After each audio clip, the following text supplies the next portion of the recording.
It's a pleasure to follow the noble Lord, Lord Holmes. I agree with his intent, if not exactly the detail of his amendment, and I'll come back to that.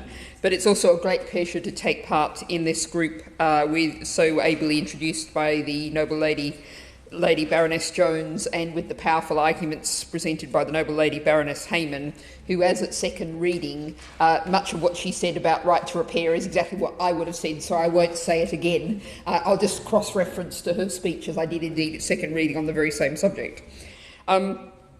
But I think Amendment 109 in the name of the noble Lady Baroness Jones, to which I've attached my name, and also Amendment 134 on greenwashing, and the amendments on right to repair, I would have attached my name had there been space. The noble Lady Baroness Hayman and I have been having a little race in various groups in this. But starting with 109, I think it's worth reflecting for a second on the fact that, of course, as a country, we have legally binding climate emission targets.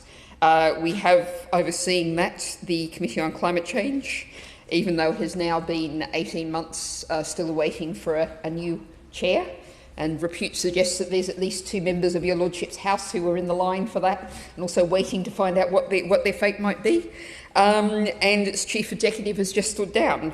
But despite all of that, it is worth noting that very handily in terms of the timing for this committee meeting today, it yesterday put out a statement stressing very strongly that following COP28, the obligation on every country is now to push even harder on climate action. It says the UK needs, quote, even greater domestic attention to reinforce the UK's international standing, something the government is very often concerned about.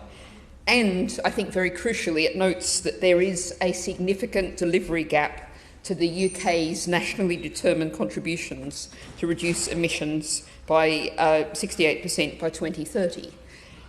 So the Independent Committee on Climate Change is saying that we're not doing enough. What we have now is not sufficient. And we're saying we're not meeting our international obligations that we have signed up to. So I think it's particularly in that context that we need to look at Amendment 109.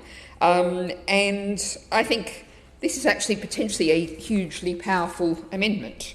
We're talking about commercial practices failing to protect consumers in terms of the promotion of supply and goods and services by digital means. And this does, of course, rather relate to the detailed discussion we had in the last group about flights and package holidays and the ways in which they're promoted, the ways in which people are given information about their environmental impacts. The Green Party has actually, since our conference in Brighton in last autumn, been calling for a ban on high-carbon advertising. And the noble Lady Baroness Jones may not entirely thank me for this, but I would suggest that this amendment would essentially imply a need for a ban on high-carbon advertising, which is not for the avoidance of doubt any suggestion that we should be stopping anyone flying or stopping anyone taking any action they need to, but should we allow very expensive continual bombardment on the internet, bombardment from digital screens everywhere we go, on public transport, bombardment from every quarter to purchase things that we might not have been going to purchase otherwise. A very large question there, which also ties with the point that I raised in second reading, looking at how big oil bombards us all of the time. Shell's advertising budget of £220 million last year, and indeed just today in the other place, my noble friend Caroline Lucas was talking about big oil supporting MPs and political parties, and whether that action might be covered by this amendment. It really is a very interesting amendment, I think. However, coming to things that are perhaps slightly more limited but still terribly important, the right to repair, I think, as I said, the noble Lady Baroness Hayman has pretty well covered this.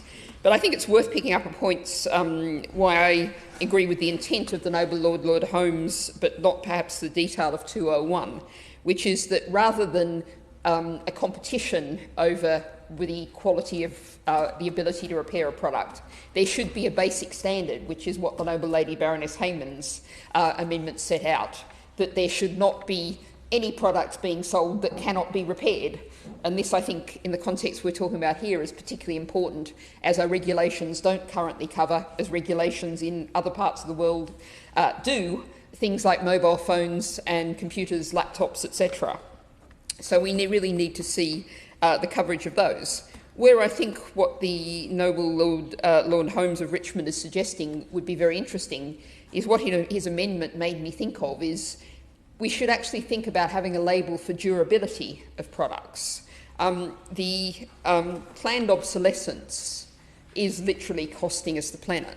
This is something which has been built into our systems over recent decades that mean that products now, something like a fridge, used to last decades, now lasts a few years. And we should be looking at a measure, some kind of label like an energy use label that says how long do you expect this product to last? And that is something that would allow, in the terms of the Noble Lord, if British manufacturers want to promote their products on the basis of this fridge will last 40 years, then let's have some kind of label that allows you to know that that is truth in advertising. Which brings me then to the greenwashing amendment. And I think it is worth noting that the Law Society acknowledges that there is no legal definition of greenwashing. And yet we are seeing, coming in May, regulations, the Financial Conduct Authority is, in terms of financial products, bringing in rules about greenwashing and those financial products, which we are seeing, I seem to see, appearing in my social media feed, lots of expressions of concern about how we're defining ESG and how that might apply to financial products. But surely we also need to see that. We are seeing limited action. The CMA is investigating Unilever, that company that somehow makes all sorts of green claims yet sells in the global south enormous numbers of plastic sachets of small quantities of unnecessary products that then litter the rest of the world, our plastics chokes world. We see the ASA, the Advertising Standards Authority, taking some limited action. But it's clear, coming back to the point I started on from the Committee on Climate Change, that what we have now is not nearly enough. And if any Noble Lord would care to take a stroll down the cosmetics aisle, indeed the dairy or meat aisle or many aisles of the supermarket, they'll see all kinds of labels and names. Natural, good for the planet, healthy living, all kinds of labels that have no meaning, but they're actually deceiving people into thinking, I'll buy that product, not that product, without any basis for that claim. Now, that is greenwashing. We have a population that is acutely aware of the climate emergency and the nature crisis, wants to take personal action, but we need a system that allows people to take that action. So that's what all of these amendments are setting out to do. I should finally finish by noting that the Noble Baroness Lady Kidron asked me specially to say that she supports these groups of amendments, as unfortunately is unable to be here. But I think your Lordship can see there is very broad support across this committee for these amendments, and we really need to see action from the government on climate, on greenwashing, and on the right to repair.